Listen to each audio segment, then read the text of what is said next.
let's talk about some things we haven't talked about as much. Next big one is rights. Rights granted. Okay? Under here, the big one you're going to look at is translation. All right? Translation rights are who gets to choose when it gets published in various languages, and who gets the money from when it is published in various languages. Usually, these in initial contracts, the offer is not very good because it's something, the people look at these numbers and don't pay attention to these. However, this is something that they are usually very willing to bend on. In our industry, basically, you should be giving no translation rights to the publisher, and you should keep 100%. Two caveats under that. One, World English. I've talked about World English before. Some publishers are strict on the we need to keep World English rights. This will be more common with someone like Bloomsbury, who did not have an American publishing arm before Harry Potter and has been kicking themselves ever since. Because Bloomsbury published Harry Potter, but they sold the rights to Scholastic. So now they have an American publishing arm, and anything they acquire from the American publishing arm is really their biggest, they're a British company. And so they're going to say, no, we have to have World English. If we buy something, we publish it in the UK. Usually, they will want World English, but they will pay you to keep them, meaning they will pay you to let them have them. They'll up the advance a little bit. On our initial offer from Tor, they offered us World English for $5,000 more. We actually turned them down, but they did offer extra for World English. So the other one is North American Spanish.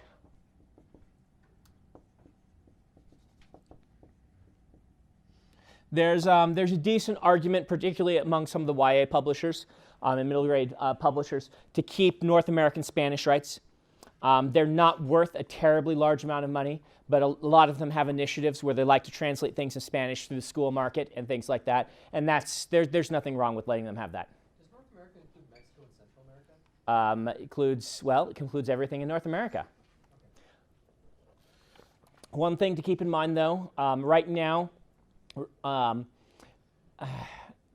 book sales, particularly for fiction, in places we call emerging markets, are very, very tepid. Brazil does have a decent publishing arm going, but basically I have not seen any other. And this is I'm restricted to science fiction and fantasy on this. I could be wrong about others, but I haven't seen any other emerging markets have serious publishing deals happening. So none of my books, even though none of my books have been translated into North American Spanish. They've been translated into Spain Spanish, but not into Mexican Spanish. There's just not enough of a market, even for someone like myself. So I did give Scholastic North American Spanish, and they didn't end up using them. The books wouldn't have translated that well anyway. But so those are two little caveats. But you should be keeping basically everything else when it comes to translation rights. All right. Another thing under here is book club. And the reverse is true on this one. Normally, the publisher keeps the book club rights. Okay? What's that? What's the book club? Book club. The Book Club of America. Book of the Month Club. Have you heard it called that? These are Book of the Month, Science Fiction Book Club. Anyone belong to the Science Fiction Book Club ever? These are these things you get mailers from occasionally that say, it's like you probably did it with CDs back in the day, if any of you did, the music club where you buy like 10 for a penny and then they send you one every month, right? They do this with books too. And the Science Fiction Book Club is actually one of the stronger book clubs out there. Basically what will happen is Tor will sell them the book club rights and you'll get 50%. And it'll go against your advance. It'll count as immediate royalties. And they'll sell to the book club for $2,000, of which you'll get $1,000 applied against your advance. And then the book club will release an edition. And the general argument on book club is people who buy book club books have been proven to not really buy books other places. So it's either be in the book club or don't be in the book club. Yeah, I'm sure you've heard of the Scholastic Book Club, at least, right? You've heard of that. I'm thinking of book clubs I was in when I was a little kid. Okay. Little plastic things. You get like Yeah, a book every month. that's the same thing. Okay. Yeah. Just for grown-ups. Yeah. Yep. Yeah. So yeah, it's very similar to the Scholastic Book Club where they hand around those sheets in class. This is a bigger deal in children's than it is in adult, but it's still decent. So yeah, usually the publisher keeps book club rights. Right now, ebook rights are a big battleground. Most publishers have been issued a sort of command from higher up that they cannot buy books unless they get the ebook rights as well. And most people who have had ebook rights come out that are then selling to publishers are then pulling their own ebooks as part of that deal. And from then on, the publisher retains rights. This is the big battleground, and this is the big one that the self-publishing crowd is saying this is why you shouldn't sign a contract with a New York publisher. And they have some legitimate gripes. Industry standard is 25% of net. The small presses, in order to be more enticing, are doing the 50% that everyone says should be more standard. These guys were doing 50%. Both Subterranean and Tachyon do 50%. I did not sell Subterranean ebook rights on Legion. I retained them.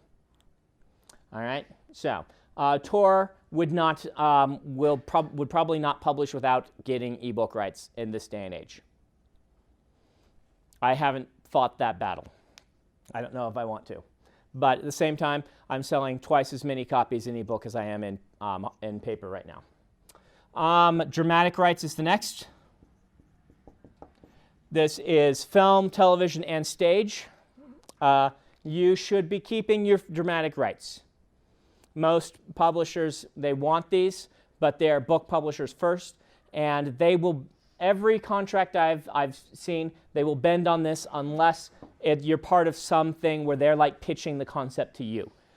There's like this thing that Scholastic did called the 39 Clues. I don't know if you saw that, but it was Scholastic had this great concept. They went to a bunch of authors and said, hey, do a book in this series. And in that case, most of these rights are going to be, it's going to be a different thing. You could imagine why, because they're approaching you. It's their property, okay? So, those are the big ones. Yeah. What about audio? Oh, yeah, you're right. Audio. I just wrote audio. There you go. Audio. Yeah.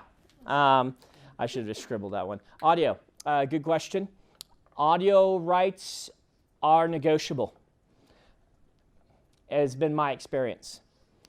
Almost all publishers have an audio rights group with them. Audio rights were not worth as much 5 years ago as they are now because Audible has allowed audiobooks to hit more mainstream. And instead of releasing $50 audiobooks, people can usually buy them for $10 now. So audiobooks are a bigger deal than they used to be. But audiobooks are generally negotiable, meaning you can say, well, give me a little bit extra advance, and I'll let you have the audiobook. Or keep it and sell it to an audiobook company yourself. Now, in the negotiations, if you want, so let's say you want to keep some of these rights, are they going to try to negotiate and lower your advance? It's possible. Okay. It's possible. Remember, you'll get an offer, and your offer may say, we'll give you $10,000, and here's the rights we're taking. And you say, no, you can't have translation. They could very well come back and say, well, we can't do that at that price. We'll give you less. And you have to decide what it's worth. Usually, the ones that people are a stickler on are this one, and this one, and this one. They know that dramatic rights are usually not standard, and they know that most of the foreign translation rights, other than World English, are not standard. And so if there are battlegrounds, it's going to be on audio, ebook, and World English. Yeah. Dramatic includes video games, yes. Though often it's in its own separate little thing, video games.